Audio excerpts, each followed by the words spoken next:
Hey guys, welcome to RDH Blueprint. My name is David, a registered dental hygienist in Canada. Today I want to go over with you your study guide, your plan, the blueprint to preparing for the dental hygiene board exam in Canada. Whether you're using my resources or somebody else's, this is a plan you can take to any other source you're using to get you ready for that board exam. Okay, let's go through it. Let's understand what the NDHCE is, the National Dental Hygiene Certification Exam. It's an exam over 4 hours. There's 2 sessions, each 2 hours each, unless you have academic accommodations, which you have to apply for well in advance. Don't just show up expecting accommodations. You get a 15 mandatory break in between. You don't give an option, you just must do that. You get 100 questions per session, so you can do the math. You have 120 minutes to do 100 questions in a session, so it's pretty fast, right? You have to be moving quickly. If you don't know something, flag it, move on to the next one. Otherwise, just go with your gut, flag it, and keep going. So of the 200 multiple choice questions you'll be doing, 30 are experimental. They don't count towards your final grade, so only 170 do. So they're just testing to see, is this a good question? How are the testers across all of Canada answering this question? Are most of it getting it right? Does it make sense? So then we know to use it on future exams. The exam is updated every 3 to 5 years, so you can have some outdated questions on the exam. Whether that's talking about what's the prophylactic schedule, what drugs are recommended. Some of those questions are no longer in line with the CDHO website, or they might not be, because if it changes every year, the recommendations on your knowledge network, whatever college you're in, whether it's British Columbia, Manitoba, Alberta, Saskatchewan, Quebec, wherever you are, your college has recommendations for the prophylactic guidelines, and they are pretty universal across the board, but that can change next year. But you can have questions on that board exam that are 3 years old, so it may not be the most up-to-date. So of those questions you have there, 20 to 30% are case-based, and 70 to 80% are independent. What does that mean, case-based? That means case scenarios, a long paragraph you have to read. So they'll have all kinds of their information. You have to know what's irrelevant, what's not, and then they're going to ask you 3 or 4 questions just on that same scenario.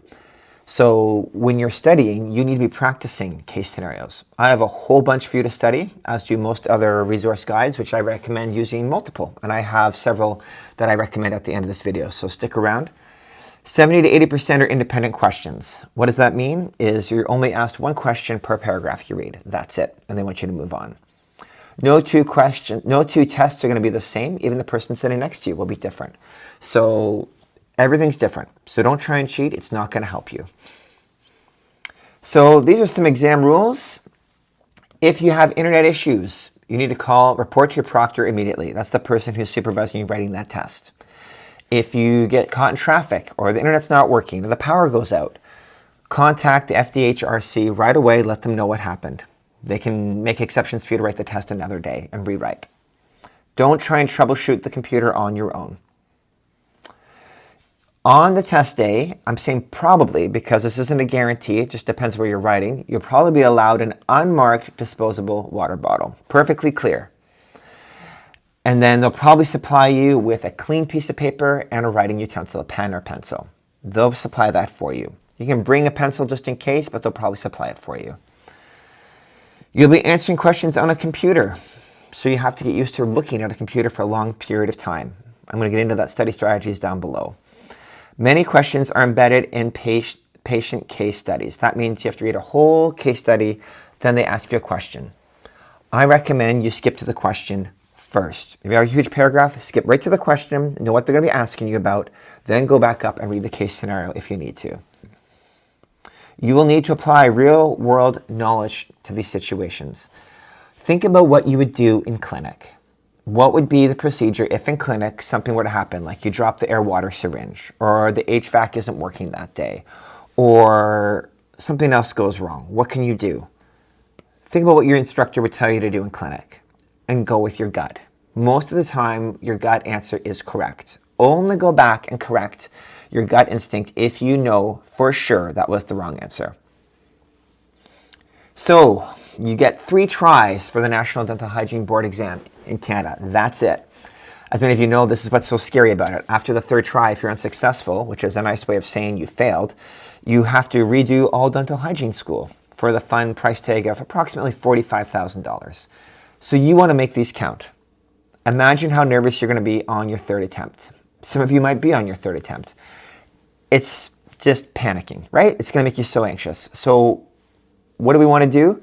If you cannot consistently score 80%, not just on my board exam questions, on anyone else's, on the FDHRC, on Student RDH, on Mosby's, on Darby and Walsh Comprehensive Review, whoever you're using, if you're not consistently getting 80%, you're not ready. You need to be getting 80% 1 month before that board exam is due. If not, you need to withdraw. You'll sleep better, you'll feel better if you just postpone it 4 months, knowing in my last month, I'm not learning anything new. I'm just maintaining my knowledge, keeping it fresh, building up my endurance to stare at a screen. So when I sleep the day before that board exam, I sleep soundly. I know I'm ready. I'm not doing the bare minimum to pass. I'm not hearing about my friend. My friend, this is all they did and they passed. That's great for your friend, but that might not work for you. Better to prepare. So be ready a month before or withdraw. 80%. That's not just me. That's many other board exam prep tutors will tell you the same thing.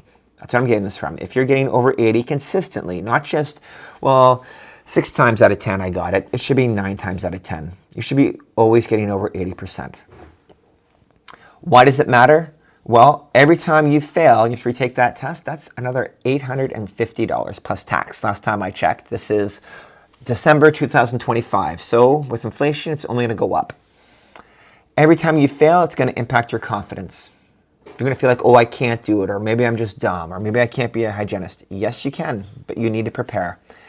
And probably this is the first time you've hit a real unmovable wall in your life, meaning there's no talking to the teacher after the test to say this is unfair. There's no bonus marks. There's no negotiation. You're not even allowed to see the test. There's an absolute standard, and you must learn to reach that standard, or you can't move any further ahead. You probably didn't have that in high school or college. There's usually wiggle room to negotiate, retake tests. This is the first time this has happened to you. So you're going to have to learn to beat the system, to beat the test, and to study and be prepared. Right? Hope. You'll find all kinds of wonderful statements on everybody's website saying you can do this and you can make it and believe in yourself. Hope is a feeling, not a strategy. You need a plan. You need a blueprint. That's what I've given you. This is not easy. I'm not saying use my resources and passing the board exam will be easy. It's not easy. Nobody finds it easy. I already had a master's degree when I went back into dental hygiene, and I didn't find it easy. I found it really hard. So no, it's not going to be easy. I can make the pathway clear. I can make the little map saying this is the way to climb the mountain. You have to do the work of climbing, but at least you're not wasting steps going in the wrong direction. At least I can point you in the right direction, what you need to do. That's why I call it RDH Blueprint. That's all I can give you. Hope is a feeling, not a strategy. Another key thing, wasting an attempt or being unprepared is a critical mistake. Better to take the time, be prepared, be successful to boost your confidence. So what do we need to do? If you're not getting 80% against multiple practice sources, I can't recommend this enough. I do not see myself in competition with other board exam resource preparation courses. Whether that's Mosby's, Darby and Walsh, Student RDH, you name it. Okay, there's all kinds of them out there. I see myself as working with them because every single test that you're doing from a different source, they use different language. We want to use multiple tests. We want to use different sources because they may use slightly different language on the board exam. Instead of raise the mandible, they might say elevate the mandible. They may say retract the mandible. Or opening, they may say, descend, make the mandible descend. Open the jaw. Protract the jaw. Like, what are you talking about? Different language can throw you off. Using different sources will get you used to different language so you can acclimate quickly on that board exam, right? So I listed several good ones there, right? I'm not affiliated with any other resource, okay? I'm just representing my own, but I'm just trying to prepare you with no matter how you're studying for the board exam, study multiple sources and aim for 80%. If you're not ready, then wait. Don't plan to catch up. Don't say, well, I'm getting about 70, 75. One time I got an 80. I think I'll be consistently getting 80 the week of the board exam. You're not ready. You need to be getting 80%. All the people I know who passed the board exam, who I studied with in dental hygiene school, we're getting 80% a month before the board exam. We were ready. We're just trying to stay ready. So remember, passing on your first attempt will build your confidence. Failing wastes one of your precious 3 attempts. And remember, as you get to your 3rd attempt, you'll be super anxious, and that anxiety can be crippling. We all know what it's like when you're so anxious, you go to a test and your mind goes blank. That's because you're so anxious. Better to delay 4 months and pass than rush and fail. Your future career is worth the extra wait. Some of you might be in an accelerated program where it takes you 16 months. Some of you might be 2 years. Some of you might be doing your bachelor's. But remember, if someone told you, oh, it's going to take you an extra 4 months to be a dental hygienist, would you say, oh, I don't have that much time, I'm out? Probably not. Probably say, sure, I have an extra 4 months. If it's 2 years and 4 months, yeah, that's not a big difference from 2 years to me. Take the extra time, pass. Remember, it's not about being perfect. It's about being ready. You don't have to get 100%, but you do need to be ready. So why do you need to be ready 1 month in advance? Is that just Dave trying to be a keener? No. You can still withdraw, get your money back, or at least most of it, and save it for the next time. If for any reason you don't feel prepared, you have plenty of time to withdraw without a major penalty. The last month should only be maintenance, just trying to retain what you've learned. Review key concepts and challenging areas. Build testing endurance. The last month, I just want you to get used to staring at a screen for 4 hours at a time. A 2-hour chunk in the morning, I have a little break, another 2-hour chunk. You have to get used to, can I stare at a computer screen for a long time, read fine print, and maintain focus? It won't be acceptable on test day to say, oh, I just couldn't focus, or I just couldn't make it. That's like entering the Olympics without training beforehand. You can't say, oh, I was tight that day, or I'm just not used to running. Well, you know the challenge ahead, prepare for it. You need to get used to it. So that takes time. You're probably never spending 4 hours focused on a computer screen without checking your phone, getting a snack. That's a whole new thing for you. You want to use your last month before that board exam just to practice that. Life happens. Okay, that's a nice way of putting it.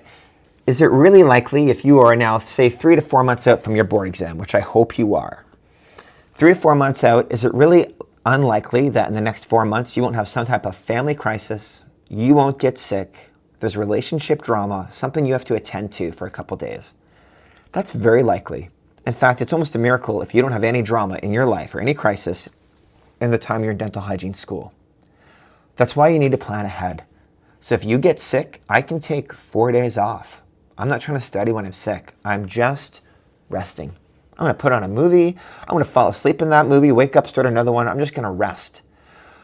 And then I rest well. I feel 100% better rather than a prolonged illness that kind of hangs around for 3-4 weeks because you never really rested. Because I know I have weeks to spare. I have an extra week if I need to. You're giving yourself some buffer time.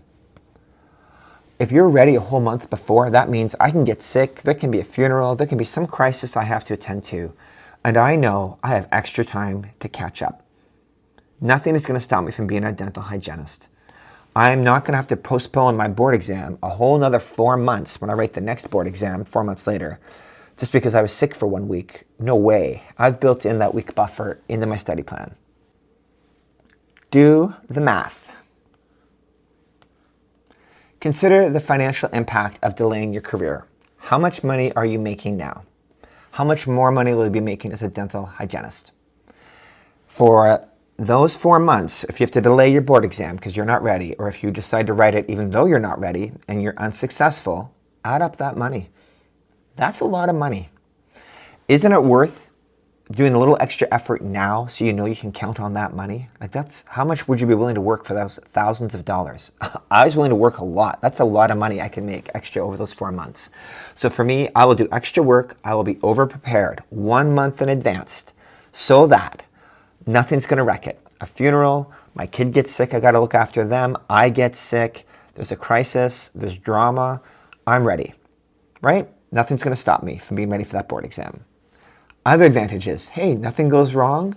Lucky you. That's great. You can sleep better. Wouldn't it be nice to sleep the night before your board exam? Yes. You're going to sleep better knowing you're prepared. Not by telling yourself little empty statements like, I can do this, I got it, believe in yourself. you wouldn't say believe in yourself for landing a rocket ship, would you? No, because you're not ready. You're going to believe in yourself when you see yourself being successful. As you see yourself being successful, it builds confidence. You build a sense of mastery.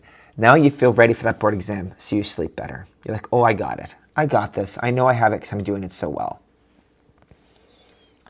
All right, so let's go over a review. Here's the blueprint, right? This is how I do it.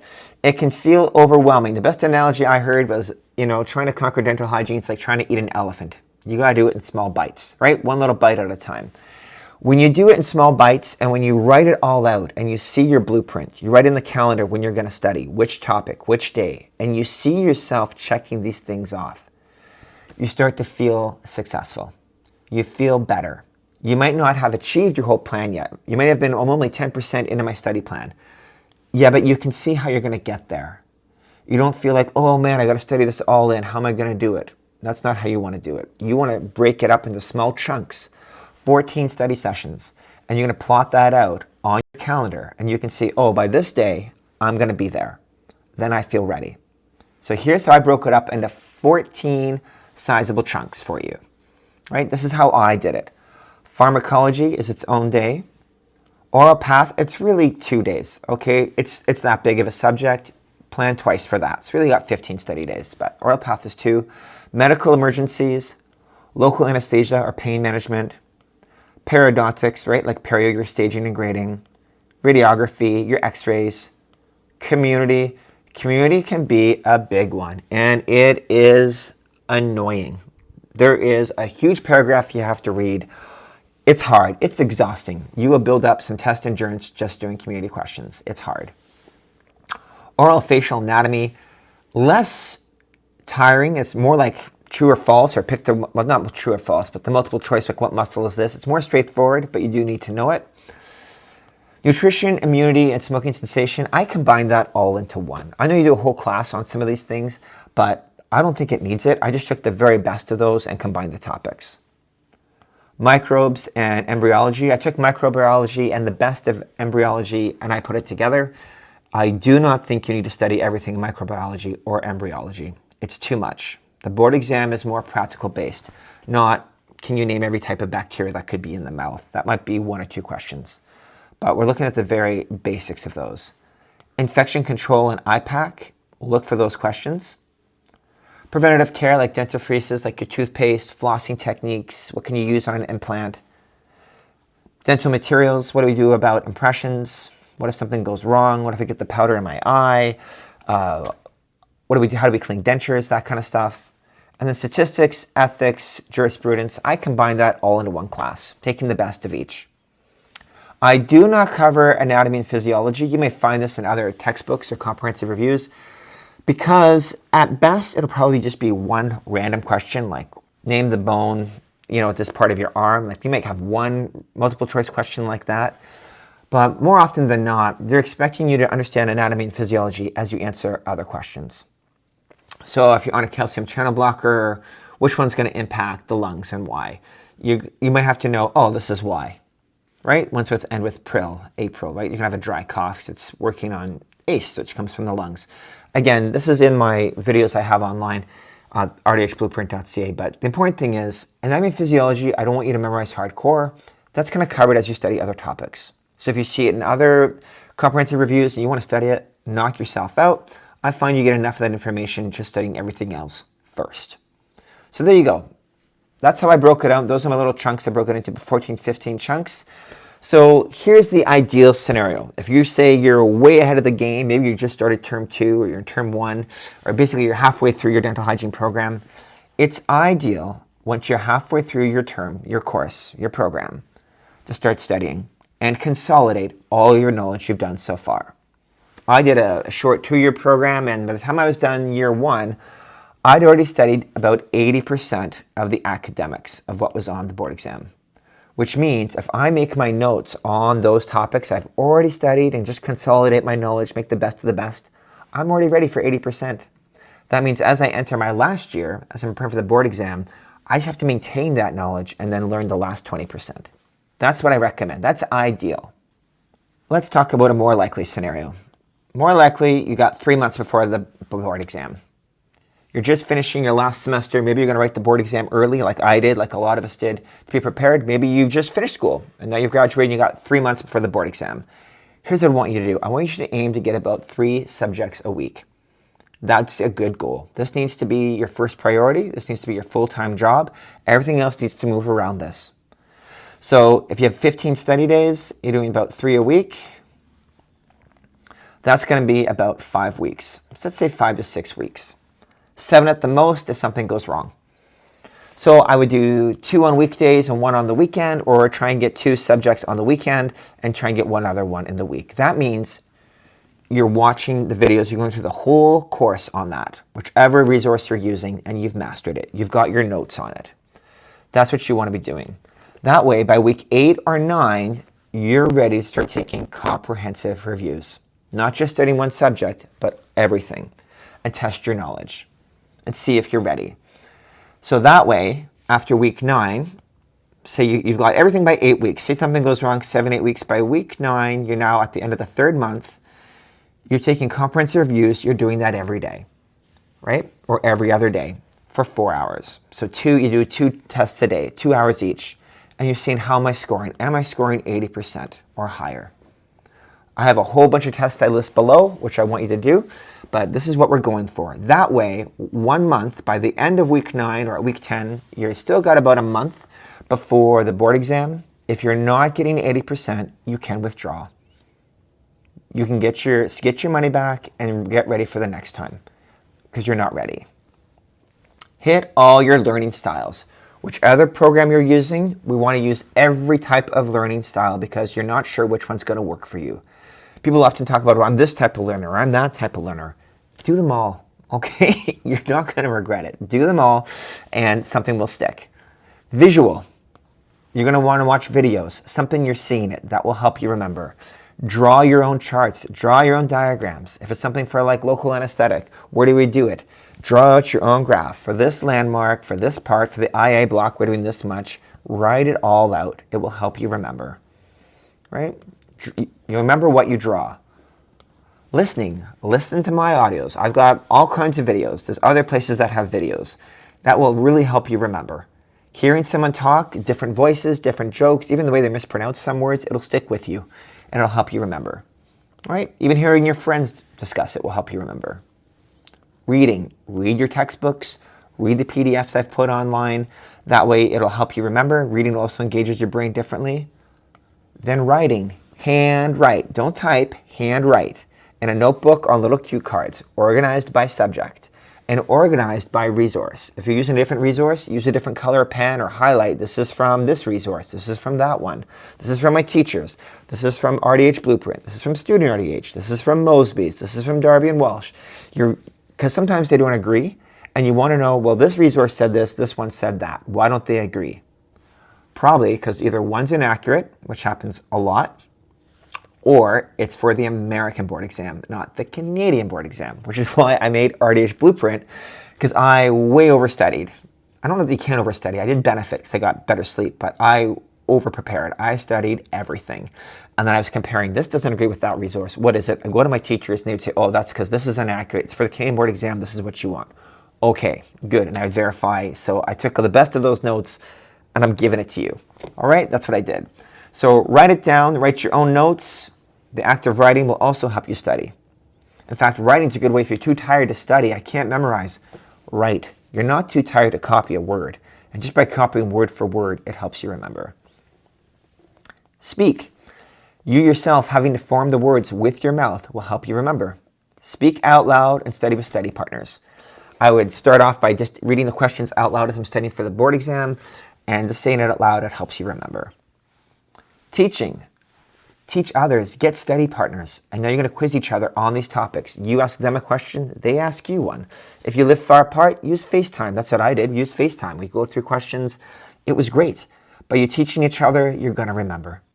All right, so what is the RDH Blueprint method? This is the method I recommend. This is my study strategy. This is what I've used with others to help them be successful. This is what I recommend you do to be successful. Set up your workspace. You're going to get 2 devices. your tablet, your computer, your phone, whatever. That way you can study off two things simultaneously. Then you got your notebooks in front of you. You're going to go to rdhblueprint.ca. Shameless promotion, I know, but you're already here watching this. This is what I recommend, and I got free courses for you to try. You can try the method, see that it works. You're going to listen to the video, and the other video on the other device, you're looking at the PDF that I've posted online. This says you're probably doing that with this now. You're going to scroll through, and you're going to make your own notes on cue cards or little do-a-tangs or papers or notebooks, something. And get a notebook per subject. Keep it separate. That way, you're listening, you're reading, and you're doing the kinesthetic learning. You're writing. Wonderful. After that, take a little break.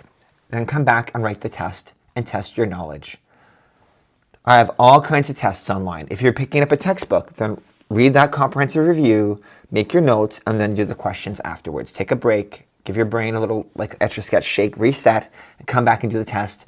And then write out the answers you got wrong. So the questions you got wrong, write them out on cue cards. So now you've got a little deck of cards or some notebooks or a little extra facts explaining what did I not understand. Because doing the multiple choice questions and really looking at an explanation of why is it this one over that one, especially in oral path, we can talk about what's red in the mouth. All kinds of things are red in the mouth. But what was it in the question that should have told me it was herpes versus an aphthous ulcer versus scarlet fever? Like what am I looking at in the mouth? What should I have known? That's what can really help you differential diagnosis. So from there, aim to get about 80%. Again, that's my resources, that's anybody else's resources, and I used everybody's. Okay, I got my hands on anything I could. I want to be prepared. I'm not taking a chance here. After you get 80%, move on to the next unit. Don't try and get 90% on oral path, community, microbiology. You need to move on. You don't know what's going to be on the test. Some people say, oh, my board exam was really heavy on, medical emergencies. Oh, mine was really heavy on community. Or mine was really heavy on different types of toothpaste or flossing techniques. I don't know what's going to be on your board exam. So you need to be broadly read, not just in depth on one small topic. Okay, so move on. Often also, the courses will kind of overlap. So with my resources, or if you're not going to use mine, use somebody else's, that's fine. But this is what I recommend. Start with the hardest subject first, which is probably local anesthesia, because if you're in a province like mine, we're not allowed to do it yet. If you're in another province that can, lucky you. You'll probably have an easier time because you're doing it, so you remember it better. But for me, I wasn't allowed to do local anesthesia, so I need to study that topic the most. Because it's a national board exam. We're all writing the same exam. So I do that, and then go study, medical emergencies. Go study pharm, because we have an overlap of those drugs and what to do. Then I go to radiography, like studying x-rays, because the landmarks of the head and skull, well, that's going to impact where I put the local anesthesia, isn't it? Then I study orofacial anatomy. Then again, we're going over the landmarks of the skull. So there's a lot of overlap. All this to say, as you're getting 80%, you move on to the next subjects, you'll probably get that extra 5-10% thrown in as you just go through every course. Then you can go back and review and see if your test scores improve. Move forward. Keep moving forward. Review strategically. Don't review all the test answers you got right. If you got 80%, just do the 20% you got wrong. Just write out cards on the things you got wrong and move on. Remember, we want a broad knowledge base beats a narrow expertise any day. Like anyone would say, oh, all the stuff I studied was in the board exam. I had a whole bunch of things I didn't know what was going to be on it. That can happen to any of us. That's why you need to be broadly read. Which is why I recommend doing multiple comprehensive reviews, because they're going to highlight and emphasize different things. Obviously, I think mine is the best. That's why I made it. But your mileage may vary. You might find, oh, this comprehensive review got this part really well. Or this Dave's is really good in this part. I'm trying to give you the best of the best. Mine is probably less detailed than others, but you can't have it all. You can't have a super detailed comprehensive review that isn't a bit overwhelming or a bit too much in some subjects, and then you're wasting time. Likewise, I've tried to save you time. I'm not going into detail about every little thing. Why? Because that's often a waste of time. I'm giving you the best of the best. If you can do mine first, and you're saying, yeah, I'm doing really good on that, and then move on to other ones and start studying more comprehensive reviews if you want to get Darby and Walsh and do anatomy and physiology or more in detail microbiology, knock yourself out. I studied all those things, and a lot of it didn't come up on my board exam, but of course, it could be different for you. So, After we've done that, we've now had all the major learning styles. You've listened, you're seeing my videos, you're writing things down, you're making your own cards, you're speaking, you're teaching, you're doing all that. Now we need a daily schedule. And I want you to write out your schedule in advance. Get your calendar, your smartphone, and you're going to write in there, these are my 2-3 study days a week, and map that out over 2 months. Then the last week of that month, you do a comprehensive review. Aim for a 2-hour session daily. Doing 2 of them is even better, but sometimes I would just do 1. I would study in the morning, take a break for lunch, and then a 2-hour study session in the afternoon, often with friends. I would call up my friends, do a 2-hour study session with them. Then I'd probably do 1 more on my own in the evening for 2 hours. So I might just study about 6 hours a day. 2-3 hours studying a topic in the morning I'm not good at. Then I do a 2-hour study session with friends in the afternoon, have dinner, work out, and then I do a 2-hour study session, a 2-hour practice exam in the evening. And you want to simulate the real learning environment. I'm going to get into that, right? Beyond RDH Blueprint, I want you to utilize 2 other resources, at least 2 others. 1 won't do it. You want to get used to a wide range of vocabulary and phrasing. We speak differently. So get used to it. I can already hear your objections. Oh, but that costs money. I know. It's hard when you, especially I find this with younger students, younger I mean in their 20s. It's hard because you're trying to pinch every penny. You hate paying for parking. You hate even paying gas for going to school. Everything seems so expensive. One of the benefits with age is you keep perspective. Think about the big picture here, guys. How much money did you pay to become an RDH? Probably you spent around 45 grand on schooling last time I checked. So you spent 45,000 on schooling. Maybe you spent 1,500 to 4,500 on loops. Maybe. So that's just an optional one. You're spending about 1,000 on your board exam. Last time I checked, it's $850 plus taxes. So you spend another 1,000 plus the gas to get there. So let's just take the minimum. Let's just take those 2. You spent $46,000 so far. Are you telling me I can afford $46,000 to be a registered dental hygienist, but what I can't afford is an extra $300? I can't afford maybe say $400. I can't afford $46,400. That's too much, or I guess I have to pick a different career. No, you definitely can. You would say, yeah, $400, that's nothing. That's pocket change compared to 4,600. Okay, that's 46,000. That's nothing. So for an extra $400, what can you get? You can get RDH Blueprint.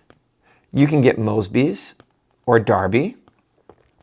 Okay, then you can buy all the tests from the FDHRC, and you're still saving money. You can get all those things, and then you're prepared. Do the math.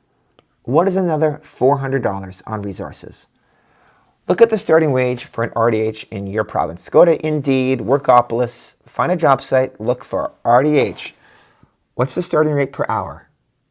How long is it going to take you to pay off that $400? Probably it's just 2 part-time shifts. Okay? Let's say $45 an hour is the low end for pay. You times that by what? What's it going to take you to get to that?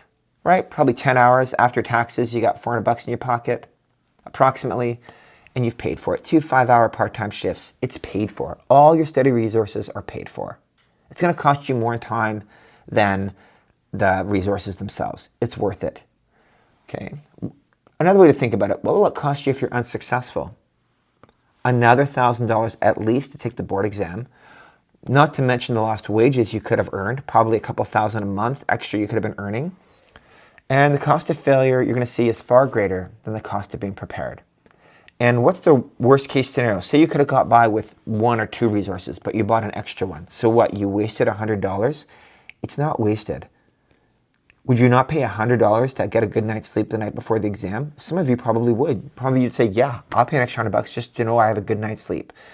Right? You're probably spending more on that on expensive coffee drinks like I do so I can stay fueled up and still study. Being overprepared is not a waste of time. It means you're going to sleep better and you can write that exam with confidence. You're going to do well. So you've come so far, don't be foolish. Don't be penny wise, but pound foolish. Don't try and scrimp pennies, but you've wasted $46,000. I'm listing below the most affordable and accurate resources. There are more resources out there, but these are the ones I can personally vouch for as being accurate and affordable. Okay, there are some resources I've seen, they want $450 I do not think they're worth it.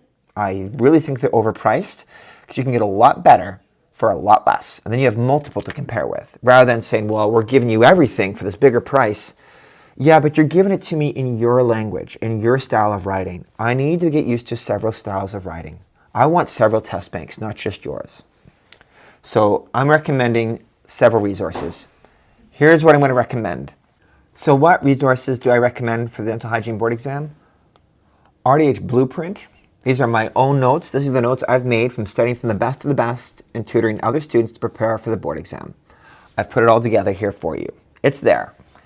Why? It's by Canadians for Canadians. It's not wasting time with American questions or American content or what's tooth number 15 or tooth number 23. It's not tooth number 23, it's tooth 3. This is how we talk about teeth in Canada. Why not study what's going to be on your board exam? Your brain's already tired. Don't make it hard if we have to translate to the American way of numbering teeth. Let me just learn the Canadian way. It's way easier. Study only what you need to know. There's a whole lot on the American board exam on pharmacology you need to know that you don't have to in Canada. If you're going to write your board exam in the States, I recommend picking up an American resource and really studying pharmacology. It's much harder there.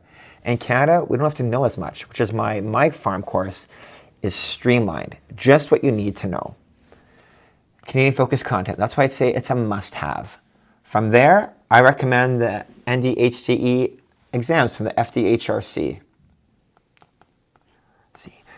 Right, this is what these tests are. You can buy them from the people that you're going to be getting the test from. Right, the people who are giving the board exam, they sell tests at like $35 a piece. Last I checked, so it's a lot. You only get a couple hours to look at it. You write it, but the advantage is you're writing actual board exam questions. You're using the same software you'll probably be using on test day. So if you're passing those tests with 80%, it's going to really build your confidence. And get a pen and paper and just make notes, things you got wrong, learning from it, and that will help you prepare for the board exam. It gets you a feel, because anyone can put out resources and saying this is what's probably going to be your board exam, but we don't know. The FDHRC, the NDHCE, these are the gatekeepers. Like it or not, they control who becomes a dental hygienist. So these questions are what you're going to find on your board exam, something like it. So do it. Bite the bullet at $35 a piece. Spend the 140 bucks, do those tests. Okay, do one a week if you want to. As you're studying, get a sense of how you're scoring. How's everything going? If you haven't studied at all and you just want to take one, I'd recommend it. Go pay the 35 bucks, take one. Just get a sense of where you're scoring. And then start studying every subject and then take different ones because there's 4 different tests they sell, last I checked. Right, this is December 2025. Then I want you to pick at least one other resource. Darby and Walsh or Mosby's Comprehensive Review. Again, they're about $100. Very affordable. For Darby and Walsh, they give you an overview per topic, then there's study questions. Mosby's is just questions. For Darby and Walsh, I picked this up. I studied everything. I studied way too much, okay? But it did give me confidence to know I was doing well for the board exam.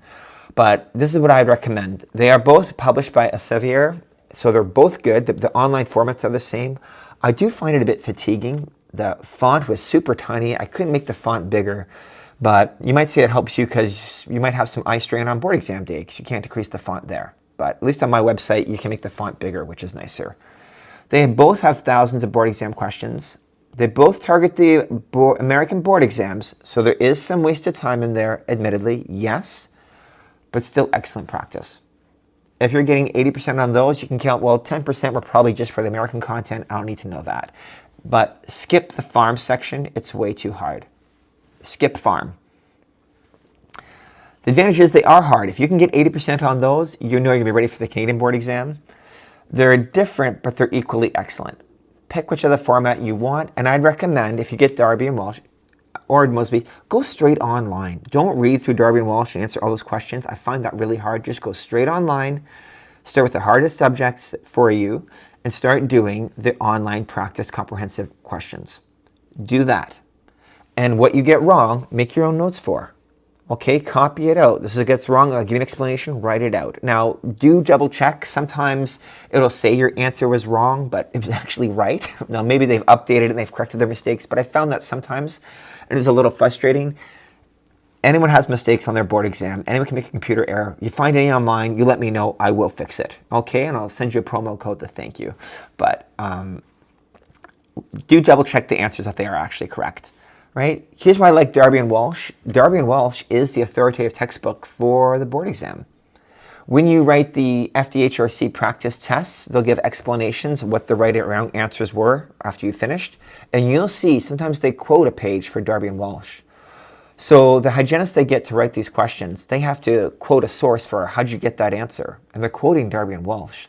So if two different books are differing on their answers, go with Darby and Walsh. They are considered the authoritative source for the board exam. So get one of those. So I had 3 resources, and then I borrowed from friends. Okay, why don't you borrow my textbook for this? I'll borrow yours. We can compare notes. And it was good. It helped. Here's a 5-day study schedule. If you want a study schedule, aim for about 4 to 6 hours a day. So 23 hours a week. So 20 to 30, like a full-time job. So you're going to study with your friends 2-3 hours a day. You can share on FaceTime or some kind of similar app where you're talking, right? Read out loud. One person reads a question, you read one. You're going to mispronounce words, you're going to laugh, you're going to find it frustrating, but you're going to remember that. You're going to get in the board exam, and you're going to remember, oh yeah, me and my friends were laughing about this. Oh yeah, we were talking about it, and it'll help you remember. Plus, as you teach someone else, it'll help you retain it. You're going to remember what you give away. Then study by yourself for 2-3 hours a day, right? And I want you to study whatever subject you're not good at. So pick one day, okay, I'll do oral path questions. I'm going to pick community questions. Then study with your friends. Then do a test by yourself when you're tired, all by yourself. And you're going to study like you're in the exam. And here's what's the difference. No distractions for 2 hours straight. No checking your phone. Not doing anything else. Don't move your mouth. For me, speaking out loud or mouthing the question was a way I could focus when I was getting tired. But on the exam, you can't be doing that. You need to not move your mouth and no looking around the room. This is advice that was passed on to me. I'm not associated with the NDHCE. I have no official word from them. This is just in the rumor mill what's passed on to me. But we're talking about what you do and don't do on that board exam, right? They monitor your test taking with cameras. A computer is watching you as you take that exam. There is a computer algorithm that flags behavior. I don't know what the behavior is, but they're flagging things. You get too many flags, they may say your test is null and void. I don't know what the criteria is, but I know that put enough fear into me, I'm not going to risk anything. So things I do not look off my screen. If I don't know an answer, I'm not looking up, I'm not looking to the side, I'm not like, what is that? I look at the screen or I close my eyes. That's all I'm doing. That takes some practice. Right? We're not used to doing that. When else do you do that? Never. So you need to practice doing that. You will get better at it. You can close your eyes to rest them, but don't look left, up, right, down. Don't do anything like that. Don't move your mouth. Don't mouth the questions. Don't go. Don't do that. They don't know if you're some smart device, somehow you're talking to somebody. You do not want to be moving your mouth at all. Okay? Don't whisper to yourself. Don't mouth the words. Keep your mouth perfectly still. You just put tape over your mouth and practice at home, do that. Tape your mouth, eyes on the screen, or close them to rest, and just read and answer questions for 2 hours straight. Do not interrupt your focus. No bathroom breaks, no phone checking, no other activities. You need to condition yourself, I can do this. If you get frustrated and feel like, oh man, I just want to give up at home, muscle through it. You might not sleep well the day before the exam. You might be sick. You can't rewrite your test just because you were sick the day before. You need to learn to say, I feel tired and sick, but I can muscle through it. That's mainly what Army Boot Camp is training you to do. You can feel like wanting to give up, and you can push through that pain and still climb that mountain or plant the flag or succeed. And so can you on test day. On my test day, I read through several questions. I was so anxious. I didn't know what they wanted. I could think of all kinds of scenarios where answer A might be correct, answer B might be correct, and I thought, oh my gosh, I did all that studying for nothing. I felt like I wanted to cry. I wanted to give up. But you know what? That feeling went away after about 25 minutes. I stopped second guessing. I went with my gut. I started building confidence, and I pushed through that feeling, and I did much better. Then I went back to those other questions like, oh no, I was right. I got those right, and I moved on. So you can move through the feeling of frustration and failure or feeling overwhelmed. So train yourself to do it. You are conditioning yourself. You want to be above any suspicion. Better to be safe than sorry.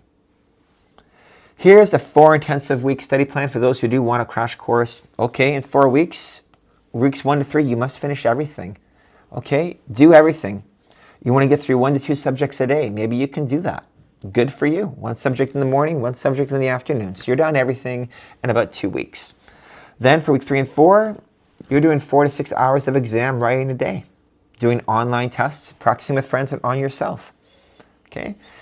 Then by the end of week 4, you have completed at least 10 practice board exams from myself or other resources so you can know, am I ready? Again, all this must be done 1 month before. I do not recommend making this your 4-week study plan before the board exam. It needs to be, yet 4-week study plan is still 30 days ahead of the board exam. So this is really, you're studying 60 days and ahead. 4 weeks of studying, a 4-week buffer. Scoring 80% consistently, then you are likely ready. I'm not promising you're ready. I can't guarantee how anyone's going to do on that board exam, but you're probably ready. Most people who are successful in the board exam say, I was getting about 80% on my tests. So the last month is not an opportunity to learn new material, only to maintain what you've learned. This is my study schedule. This is how I prepared 3 to 4 months before the board exam. I got 2 or 3 other friends. They don't have to be the smartest students in the class. They do have to be reliable. Better to show up and study than not. Okay, this is what I need you to do. Because remember, I don't really need you to know all the answers. I just need you to read the question to me and me practice teaching you. I need you to be there and show up and keep me motivated. This is what we're going to do. We're meeting with friends twice a week. We were still in school at the same time. They still had part-time jobs. I'm a dad half the time, so I focused on that. But we met up 2 to 3 times a week. We studied about 2 to 3 hours a session. We studied a topic, and then another day we would do like a comprehensive review, a comprehensive question from either their resources they had or a resource I had. So one time we delve into a deep topic like LA, community, or farm. We would just go to that chapter, just study those questions. Another time we did a comprehensive review. They would read a question, I'd read a question. So for months 1 to 3, twice a week for 3 months, this allowed a lot of time to get good at the material. Then the final month, we were already scoring consistently 80%, and we would just meet twice a week to do questions, and we almost like memorize the questions by that point, just to stay fresh. We didn't really learn new material. So 2 sessions per week, study with friends, 2 to 3 hours, then 2 sessions per week, I studied on my own, just to maintain the knowledge in my head, right? 3 hours each session. So we need to study with others to realize what we don't know.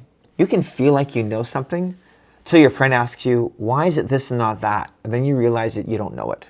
And you need to explain it to them. You explain to them the differential diagnosis between scarlet fever and strep throat. You do that. You help them know what's the difference between Stevens-Johnson syndrome and hand, foot, mouth disease. You teach them that. Then you will remember it. When you look something up, please use reputable resources like Darby and Walsh. They can be trusted. If you put something to Google or chat, it will give you a popular answer, but it could be wrong. It might be for the American. It could be outdated. You need to go to the Canadian resources to know. So I go to Darby and Walsh, or I look things up at my local college. I'm in Ontario, so I look at the CDHO website to find out what's going on for medical emergencies. So it's time to take control of your study journey, right? This is what you need to do. Check your timeline. You should be at least 3-4 months out. You need to embrace RDH Blueprint.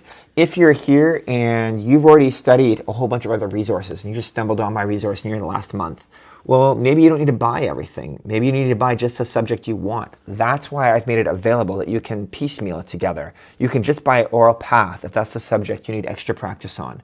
You can just buy medical emergencies, or you can buy my little comprehensive test or my exam simulator if you're like, well, I've already gone over the other questions of other resources so many times, I've memorized it.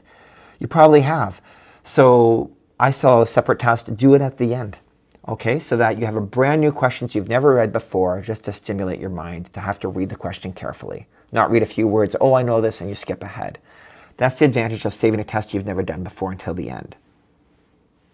Map out your schedule. You'll feel better just having a map written out on your schedule of what you're doing each day. Focus on your weaknesses. Study those, and then study your strengths just near the end. A final note of encouragement. You can do this if you prepare. You can do this if you do hard work. You cannot do this if you don't do hard work. If you can do this without hard work, what are you doing here? Go be a doctor. Go find a cure for cancer or something. If you can pass the dental hygiene easy, without much effort, you're really smart. I'm glad for you. Wonderful. Use those gifts and ability to help mankind. Okay, move on.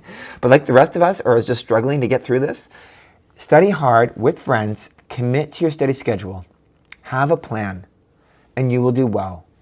You've worked hard, hone your skills, prepared diligently. You can be successful, but it does take work. There's many other students in your shoes who felt overwhelmed or I'm never going to do this. But as you see yourself checking off your weeks, it's like, yes, I did oral path, I did pharm, I did LA, I'm getting 80%. Then I study someone else's resources and yeah, I'm getting about 80% on yours as well. You're going to feel really good. Once you see yourself starting to build mastery, you'll feel better and you'll sleep better, knowing I'm going to make it. That's it. Guys, I wish you all the best on your dental hygiene board exam. I got free resources on my website for you that you can try it. Oral path, I got about 3 or 4 lessons up there you can try. So if I can teach you oral path, I can teach you anything because the method works for most people. So good luck. I wish you guys all the best. If you have any questions, email me. I'll be happy to answer. Take care.